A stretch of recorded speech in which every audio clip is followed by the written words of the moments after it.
What we're going to do this morning is really just a follow on from the last ERSA forum and the event that we had with New Philanthropy Capital that I think some of you joined last week. I think it's worth saying that what I'd like to do is going to be very informal, bit of information sharing, looking at where we're all up to, looking at what the ERSA team can do to help.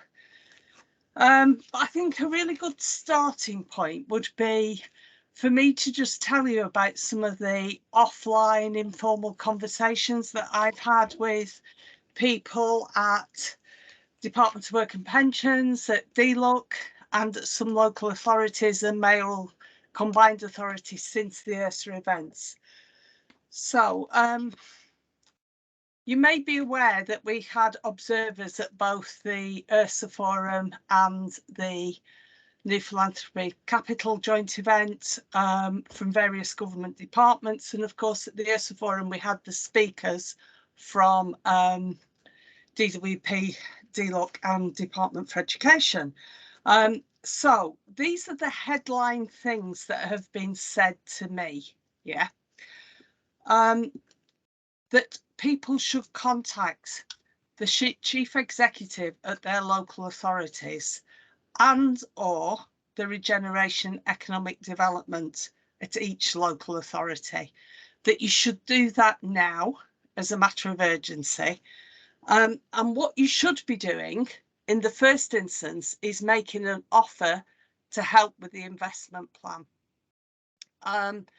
They have all been advised that they should be consulting local partners, and in particular the third sector are named. But I am told that some local authorities and lead authorities are finding it difficult to engage. So let's make it really easy for them. My colleague Henry, who I'm sure most of you have met at ERSA, has written to every local authority chief executive and asked if they will share the details of their Shared Prosperity Fund lead, and many have already done so. We've done it in a way that we've put a little clause in that covers GDPR so that if they share with us, we can share with you. But equally, if you get any leads, please can you share them with ERSA and we can populate hopefully the full spreadsheet. So yeah, I'm told that they're finding it difficult. So the other thing that I've had a bit of a nudge to say to you is that you should work with others in your geography. So if you know that you've had European funding for employment and skills, that other organisations have, talk to each other as well and try to go with a joint offer, because the simpler we can make this, the better the outcome will be. And then the other piece of advice I've got is that we should be taking two approaches. One is about the investment plan and what they will be funding using for employment and skills from year 3 onwards. So you need to present them with what you believe that future need will be, but obviously we're looking into the future for that. And then the more important thing for us to really act on now is to flag the projects that are at risk in year 1 and year 2. And one of the pieces of advice I've been given and asked to cascade on to you is that it's really important to emphasise delivery, to emphasise what you deliver, the beneficiaries, who receives that service and what outcomes you achieve. Don't focus on your own organisations, but focus on the projects. So that was another piece of advice I was asked to pass on rather. And the other thing is, when you talk about need, I've been advised that we should be looking at the additionality of what you do, how it is different to other services that are being delivered. Stress the engagement activity you do and the things you do in communities. And to emphasise that you don't rely on Job Centre Plus referrals, that this reaches out to other cohorts of people and can help local businesses fill the vacancies and meet that whole engagement participation challenge. And another thing was that we should make your offers very bespoke to the local area. So particularly if you're working across more than one local authority, it may be relevant to a region, but if not, really spell out any particular towns or geographies. And then finally, then I think we'll move on to others. I've been told that we shouldn't just assume that the work that ERSA members do can only be funded either through the voluntary sector workaround or from year 3 once employment skills kicks in. And a bit of advice that I was given from another civil servant was to look at what you could deliver through community in years 1 and 2, and it might be worth asking some of the lead authorities or your local chief execs or local leads what they think community can be used for, because it could be used for some of the things that you are delivering. Okay, and then finally, some authorities have said that they're going to develop the investment plans, submit them within that window that we've got this summer, and that they'll do the consultation afterwards. I'm not sure how this works. Yeah, I'm not sure whether they'll get their plans pushed back. Yeah, let's not let anybody off the hook with that. Yeah, let's make sure that we're contacting them, we're making the offers to help, we're telling them what the local need is, we're telling them who the beneficiaries will be, we're telling them about the additionality, what we deliver, the problems we will help them solve, make our offers now and record those offers. So that's my quick catch up based on things that have happened and been said to me since the 2 events. So what I'd like to do now is really to just go over to you to find out what you're doing, for you to share that with each other, because I think this is a huge collaboration piece. We don't need to be feeling that we're in competition with each other. Let's learn from what we can learn from progress other people have made that we might be able to reference when we talk to our local authorities. So don't know how long we're all going to be online for. We can keep this chat going. We can reconvene as often as we want to, because we're in a really short window. And one thing that people have said to me is act now, shout now, act now, shout now. Tell them what you can do, make offers, and make sure we're offering to help. So I can see people are right on the ball this morning. We've got 2 hands raised already, and I hope that others are going to come in. But I'm going to take them in the order that I see them. And I've got Tracy Fishwick, and then Vanda, and then Tony Carr. So should we go Tracy, Vanda, Tony, and then we'll see who else there is. Tracy, good morning. Thanks, Elizabeth. Hi, everyone. Great topic for a Monday morning. Just want, at some point, if you could just remind us of the timeline deadlines. I have reached out to, so I'm in Liverpool, and we get ESF through a couple of routes. One is through the Women's Org, who look after a range of ESF programs, sort of like a managing agent sort of role, and one is through Workers Education, WEA. And so really, to me, it's those organisations in our scenario that are at the forefront of doing a lot of what you've been saying, because we're a city region, we're a combined authority. So it's not really a case of approaching individual local authorities, I think, because of that. I reached out to Liverpool City Region, combined authority, and was told they're going to consult in June. And I don't know if that's too late. That's what I was told. But my main big worry question is, as someone who used to work in a local authority and now leads a relatively small social enterprise, I know that local authorities will be thinking, oh, we're going to get this UKSPF coming into our control, if you like, almost. It's coming into our bank account. Oh, and also I've got my own employment teams and my own employability services.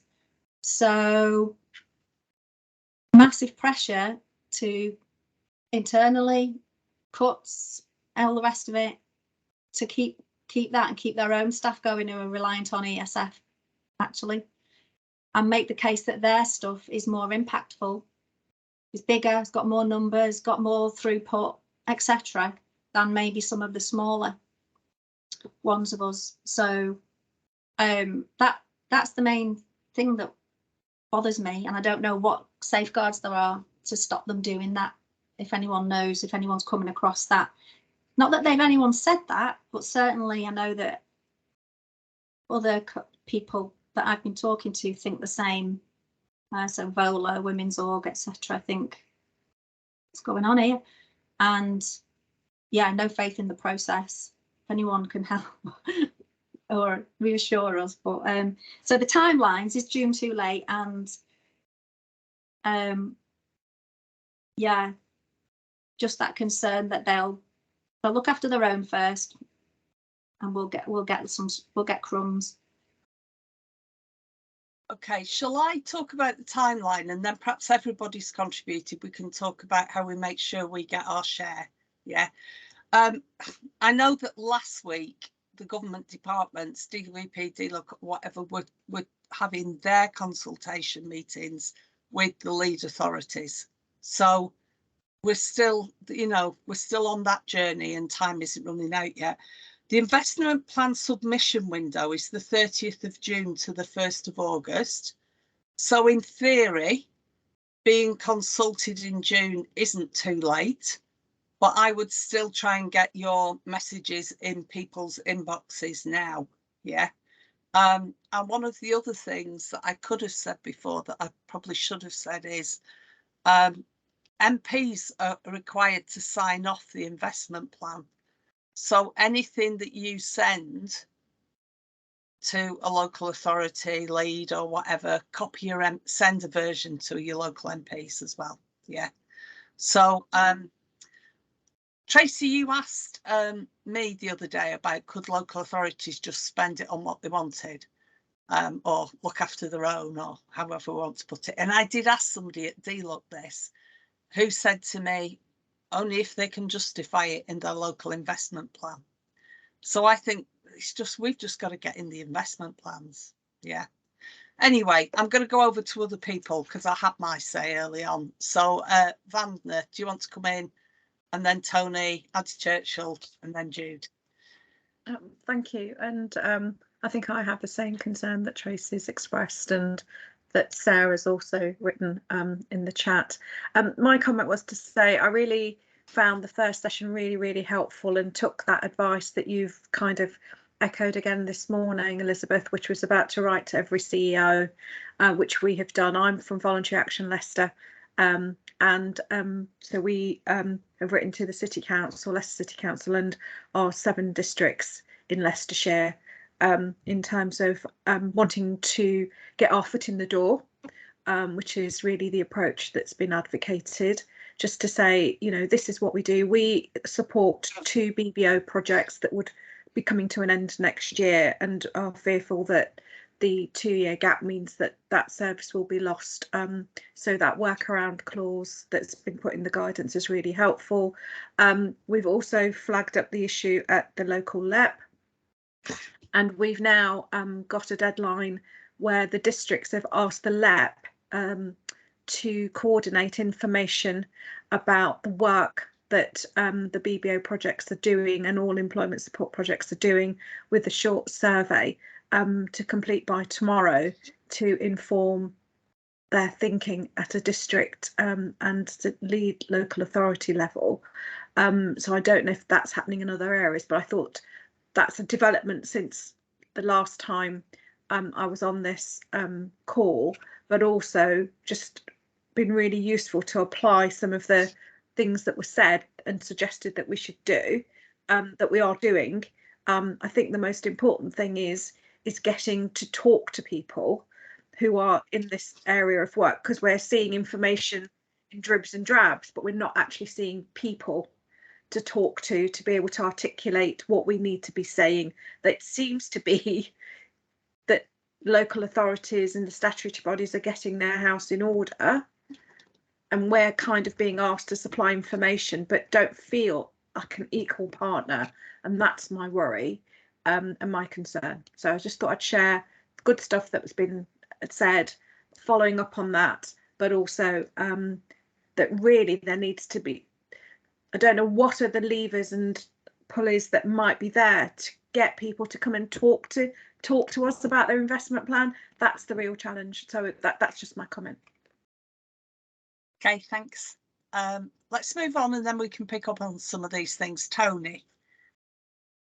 Hello, thanks Elizabeth, and morning everyone. I had 2 points to make. One is a question or a concern. Maybe it's quite easy to deal with, but that relates to third sector organisations who are subcontracting to a non-third sector organisation on an ESF funded programme. So I think it would be all right for those third sector subbies to do what you said, Elizabeth, which is just kind of go and make the case. But it just you know, this kind of opportunity under the third stream of in people and skills, you know, those organisations, I don't want those third sector organisations hidden, shall we say, by a non-third sector organisation who's priming, if that makes sense. Yeah. So I'm sure that, yeah, those third sector subcontractors can just do that similar thing of approaching people. That's just one thing that was on my mind. Secondly, and hopefully this speaks to your point, Elizabeth, about kind of joining up and speaking as one. So one of my other jobs is I represent Birmingham Voluntary Services Council, and later today I'm doing something like this, Elizabeth, where I'm sharing information, trying to get people aware of what's going on with this, because the visibility and awareness is, I think, pretty low in some quarters. But what I'm looking to do is to pass on the information, cascade the information that you've done today.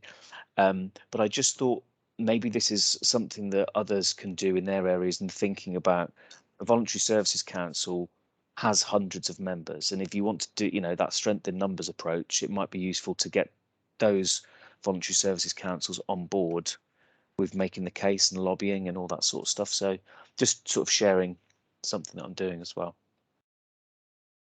Okay, thanks, Tony. Should we move on to Jude and then we'll come back a bit? Yeah. Oh, hi, morning everyone. So my name's Judy from SCDA down in East Sussex.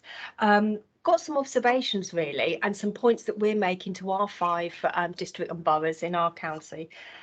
First thing is that we're saying to them is about the fact that the DWP offer of Restart Work and Health programme is not dependent on your postcode.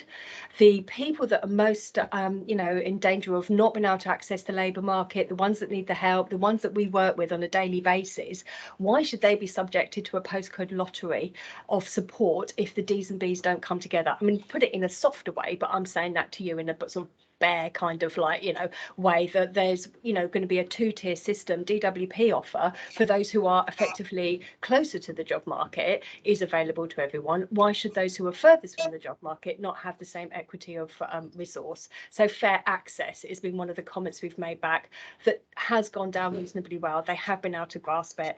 What we're getting from somebody who is trying to coordinate the D's and B's response is that this is totally new to them. A lot of these people have not had to deal with this, and the competition we're in with is the local leisure centre getting £30,000, you know, no, not £30,000, a lot more money to actually service 30,000 people. You know, when you start presenting to them some of the numbers that we work with, and then you've got something, a big sort of like project like that could really service a whole, you know, community, we're in a very different sort of place of competition than we've ever been before. So what we've also gone back to them and said is, look, you don't know yet because DULAC haven't released it, but how the kind of funding officer role is going to work, how they're going to be auditing, how they're going to be forecasting data, spreadsheets, all that information you have to return to them, that we know that when we're working with our funding officers in whatever form it can be quite onerous, but we know how to do that. So your percentage, your 4% that you're allowed to take from the money to actually sort of administer this fund, coming to somebody who's got that experience in ESF funding, we already know how to deliver that, and we can return to you the kind of stats, and we have that anticipation of what DULAC is going to be asking from us. So that's another saving if you go with us. The other thing that I've really worked out is that year 1 is not interesting for us because year 1 is now.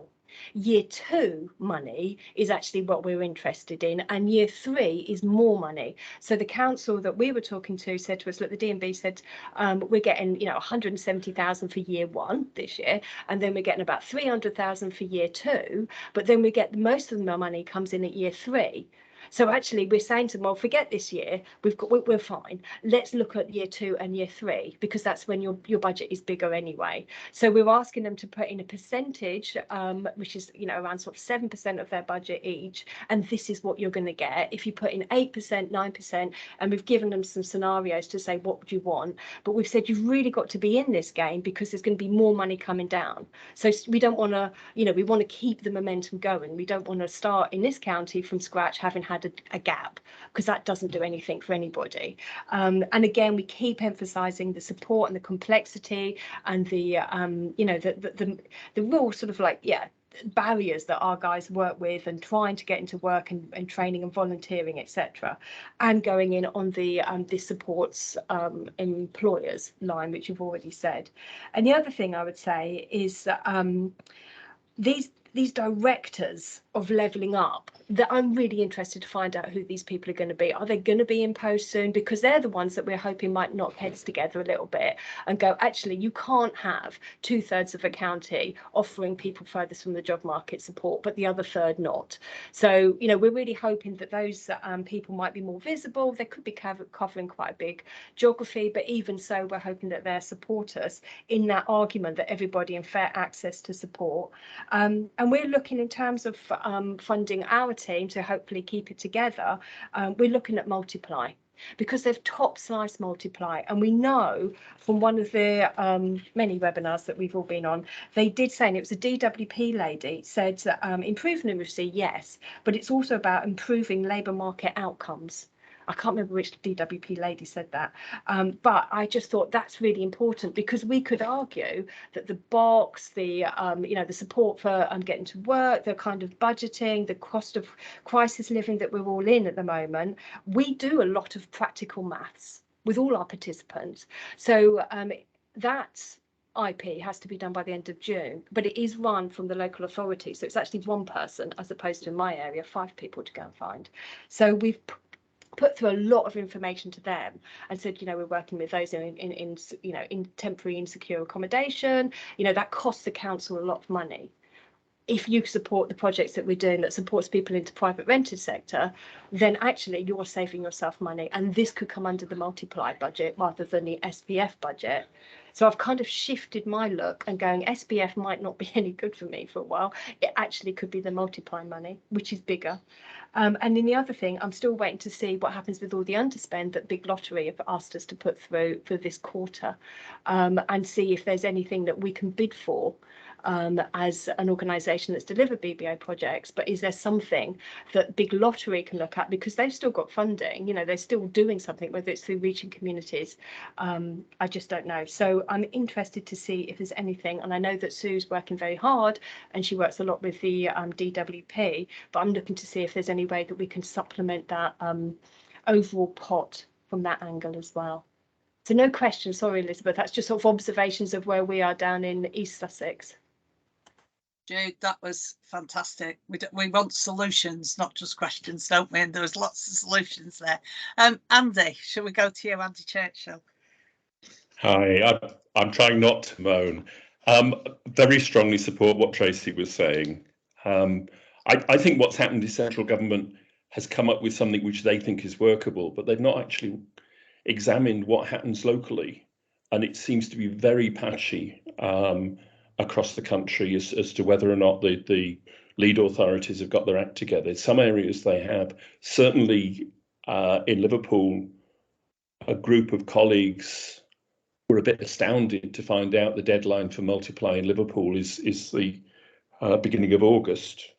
We talked to them on the Monday, and on Tuesday there was suddenly an email out to say, oh, we need to consult. We're going to have some meetings in the next few days. So my worry is the various parts of the local authorities think consultation is about them saying, this is what we're going to do. Are you okay with it? And our experience right the way through European funding is it only works if you get together in partnership right at the beginning and plan something out and bring everyone as widely as possible involved. My fear is that some areas in England are going to understand that and do it, and other areas are going to come up with really low quality stuff because it's been left to people within the local authority who are there aren't enough of them at the moment, they're too stressed, they're concentrating on capital items through levelling up rather than the complicated stuff working with people that we're involved in. So I'm beginning to get worried that we're going to get I don't know, ESF deserts, should we call them, in some parts of the country. I don't know how we tackle it. I'm just throwing it up as a particular problem. Okay, thanks. Do you have anybody else who wants to speak now, or shall we just go back through some of the points that have been raised? Yeah. I think one thing that came up, and I thought about when Vanda was speaking, one thing that came up in a call that I had after the 2 events was the importance of umbrella organisations like councils for voluntary service, and we know we just heard about Voluntary Action Leicester, and we heard about what what Tony's doing in Birmingham. I can't remember what you called Birmingham Voluntary Sector Services Council. I think if there's going to be a quick fix for people in the local authority and they think they'll just go to the umbrella organisation, we need to be sure that we've been to those umbrella organisations as well. And that was something that was said to me on Friday that I'd not really processed till this morning, that if the local umbrella organisation doesn't know about the people employment skills offers, they're not going to flag them up, are they? They're going to think about their projects that they may be able to get funded through Community in Place now. So let's make sure we cover those off. And I think that third sector consultation is going to look at communities, place, people, skills. We've got to think of creative ways we can make them all the same for the early years as well as the workarounds. So let's keep focused on that. Okay, I'm scrolling through my notes. I've got terrible hay fever, so I'm scared I'm going to start coughing all the time. Elizabeth, yes. whilst you're in between coughs, I was just going to yes. I was just going to share on that Birmingham Voluntary Services Council thing. They have not been contacted by either the West Midlands Combined Authority or Birmingham City Council, and have been trying their best to try and work out what's going on in the local area as well. So I'm not saying that's the case in every area, but there's also that idea that, you know, quite large infrastructure organisations are struggling to engage with the people putting together the investment plans, but that's just the Birmingham experience. Yeah, that's interesting. Okay. Okay, I do know that some of the government departments are reaching out to the councils for voluntary service, so maybe it's not happened yet. Okay. So let's look at the other questions. Do you want to just, I'm sorry, this hay fever fog's getting to me. Flag up the other questions again. Tracy, please remind me. You're on mute. Sorry, all this time and I'm bloody mute. I've got a slightly different. Have I frozen? No. Okay, on my screen I did. What I don't know what, Elizabeth. So having been through the Kickstart journey with you, Elizabeth, and ERSA and the forum, I don't know how many other people in here had stuck with that throughout, whether you were involved in Kickstart, but it was so good to have you stimulating this conversation and bringing everyone together, and then it drew in like the top director guy of DWP for Kickstart and everything else. So it was the place to sort of go regularly to make sure that you could ask direct questions, etc. I don't know what your capacity is though for something that almost we take charge in the different regions and have a version of this conversation, and then those local organisations have to come. How could they not come? Yeah. But I don't know what your capacity is, and to Yeah. suggest something that you go, hold on a minute, Tracy, I can't do that. No, we absolutely can do this. And so it's quite interesting to say that we put our members survey out. We're actually nudging people now to fill it in if they haven't already. So if you're an ERSA member, you've not filled in the survey, please do so today. But what that really sets the priorities for our work, because we're a membership organisation. And one of the things from the initial analysis of the member survey was how important this is to ERSA members, the number of ERSA members who've relied on European funded employment support provisions for years. Yeah. So one, we will make sure we have the capacity. At the moment, I'm working on it. Henry Folks is working on it. We've done those things like written to every MP, every elected official at the devolved administrations, which we should talk about separately in a minute. We've written to MPs. We've asked now for local leads, and we couch that in we are going to help our members help you. And that's when people started responding. So we can keep this sort of conversation going with guest speakers in the way we had at the Kickstart Forum. We can keep this going for as long as we can, as long as you need us to.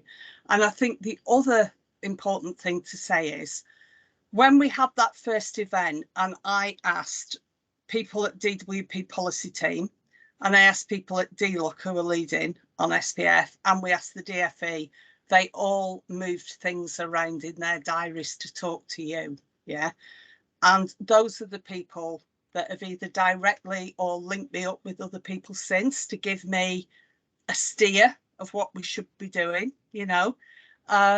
So I think that we are recognised at ERSA as being a place to bring employability and skills providers together in this conversation. So I'm really glad you've nudged us with that, Tracy, because yes, we are going to do it, and this gives me the opportunity to tell people we're going to do it. And yeah, but people benefit as well. I mean, this forum, when it first started on Kickstart, whoever was interested in Kickstart at the beginning, was of this order, this sort of number of people, but it grew to, I've been on those calls where you had 250 to 300 people all around the country, and so it was quite a force of opinion and content and ideas. So I can only think that if we were able to help you, say, I would help you with Liverpool City region, and I'm sure other people here would, to make it local to that area, and so on and so forth. You know, that sometimes it's still a case of like they have to catch up with us. Oh, it's not us waiting for them to do some consultation. Like, actually, we're having this thing, you better come because this is your consultation. So how do we get to that point, and how can we cope, really? Yeah. I think only there is West Midlands. Like, how many more people, you know, if there was about a dozen of those for different regions, is that feasible and helpful? Well, we could plan the next SPF forum soon. I'm thinking like really soon, because we're on a quick journey here, aren't we, to that investment plan deadline. There's no reason why we couldn't do the headline stuff and then break people into rooms. Yeah. I'm not sure the logistics of a room for every lead authority will probably crash teams. I'd actually crash the ERSA team as well. I can't see Laura online, but I can imagine what her face is looking like if I'm thinking we're going to break it out in so many. But we could, there must be ways of doing it. Yeah. And we will do it. And I think this has got to be for the length of this first allocation of SPF money as well. So because we need to build a community of good practice, because as we've learned from Kickstart, new things emerge all the time, don't they? New questions. So yeah, and just for those of you that weren't involved with Kickstart, we've had 424 organisations in that community of good practice, and I think in terms of participants over that period of time, it's about 700 and 80 something different people. Yeah. And the DWP Kickstart leads stuck with us even when it was really difficult. So we've kind of proved that we can bring people together to problem solve for them. Yeah, that's the ERSA offer. So thanks for that, Tracy. Have we got any unanswered questions? I'm sorry, I need to leave the house and buy antihistamine, don't I? Or else I'll not make it through this day. Jude. Hiya. Yeah, hello again. Yeah, I was just thinking about, I think it was Andy Churchill said about the this hasn't been thought through, and the whole kickstart thing. You could see that hadn't really been thought through, and then it was emerging all the issues. What I'd be really interested in is, because the budget is so low for us, what they're quoting down here is like a few $100,000 per year. I mean, it's ridiculously small. It feels like planters and Christmas tree lights kind of budget, not, you know, it's supporting people in the way that we do budget. So it'd be interesting to know if that is the case outside of the southeast, because this is supposed to be about levelling up. They talk about the southeast where I am in a certain way that's different to obviously the northeast and northwest, but you know, what exactly is going on with the budgets would be really interesting. And that whole, like we mentioned, and then, you know, others have mentioned about the whole postcode lottery and these, what you call them, oases, gaps of support that could open up across the country. That's definitely something that ERSA could be highlighting quite quick. Because what I heard down here, which I thought was really worrying, because this has got to go, the IP plan's got to go back to the councillors, to the members of each of those small district boroughs who aren't used to voting on this kind of thing. There could be a situation where they just walk away from it, or they just ignore it. And if nobody's really there to say, you have to have this in your plan, they might go with the business, they might go with the pride of place. Then if there's no consequence, then we just get ignored because it's too difficult. It's, you know, the councillors, the members have not really grasped it, and they haven't really been part of LEPs, for example. They just haven't been included at that level. The local authority were, but they haven't gone down to the district and boroughs. So I do think that your role is to emphasise where it is working and where it isn't working. But I think the political process of getting the southeast into the sort of like the northeast and southwest way of thinking of mayoral combined authorities is like 3, 4, 5 years in the making, and I understand it's extremely painful. So yeah, I don't think we'd achieve anything per se, but we would highlight where these issues are. Yeah, good point. Good point, well made, Jude. So I'm getting a message from my colleagues at ERSA that we could meet again on the 26th of May at 11, which was set aside for our Community Renewal Fund Forum, but we could do UKSPF, and then people who are interested in Community Renewal Fund stay on for a second half of the agenda. I think also I've got to do a big shout out for Employability Day, which is on the 17th of June, and you will start getting more information and packs and things out from ERSA this week, but you could invite people to come and see your provision on the 17th of June. So you can invite people from your local authority, your MPs, anybody who knows writing the investment plan, people from other third sector organisations, then put it on, use the social media pack. Let's get it out there on LinkedIn, Twitter, etc. Do as much as we can on that day.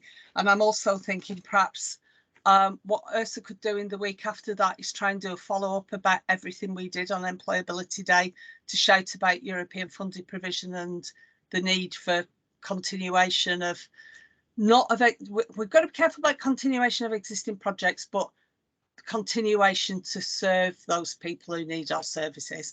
So we could do that, that media stuff. Our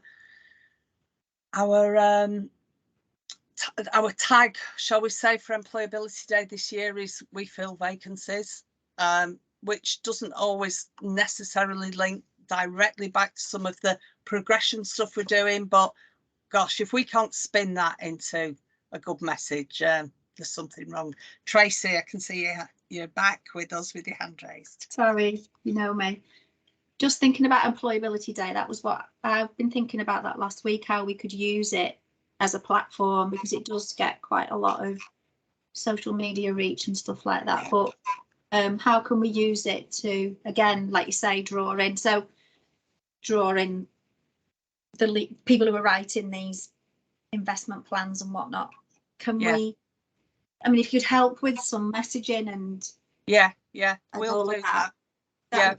that would be quite. Or if they, you know, yeah.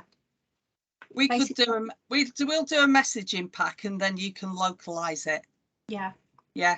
Yeah, good. Yeah.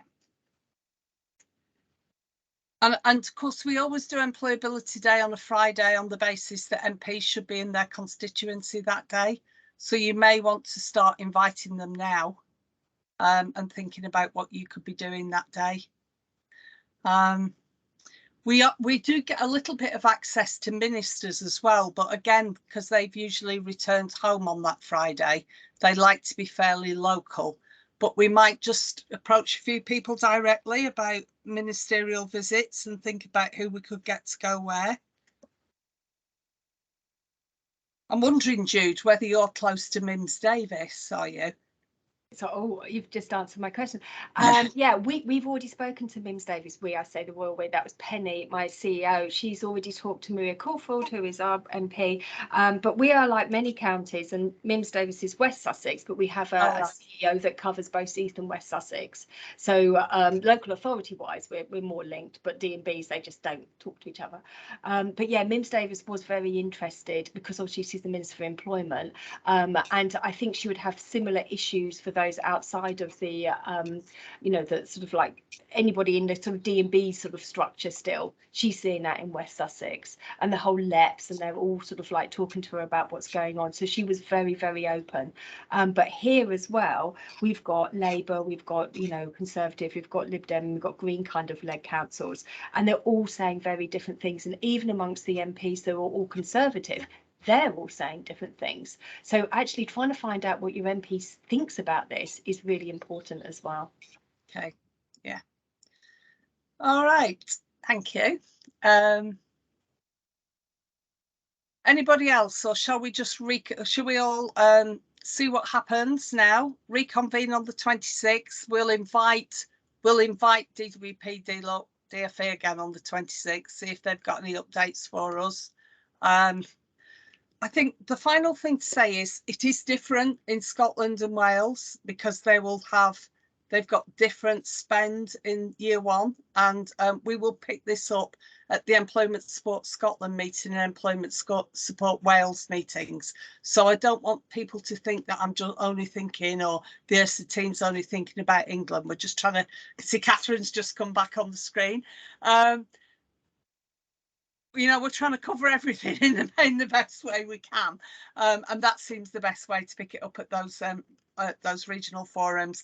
And yeah, I just think we need to keep talking. If you come up with anything, if anything brilliant happens in your area, share it with us through policy@ersa.org.uk. If there's anything you're really worried about, flag that up to policy@ersa.org.uk. And somebody's asked what time on the 26th. 11 o'clock start. Okay, that's all right with people, and we'll think of a way of moving on to Community Renewal Fund as the second half of that agenda. Okay, anything else? I feel like I'm rushing us off, but this was just the reflection really from those first two meetings. Yeah.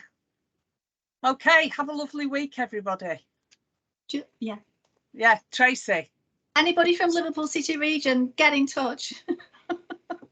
Thank you, bye. Yeah, you might want to do. I noticed when we started, people were putting in the chat. Yeah. You won't close the chat either. It'll be like the Kickstart forum chat. It will never end. So you can contact each other and collaborate in it, and you'll be sitting on meetings for the rest of your life with ERSA UKSPF popping up in the bottom of your right-hand screen or wherever. Okay. All right. Thank you.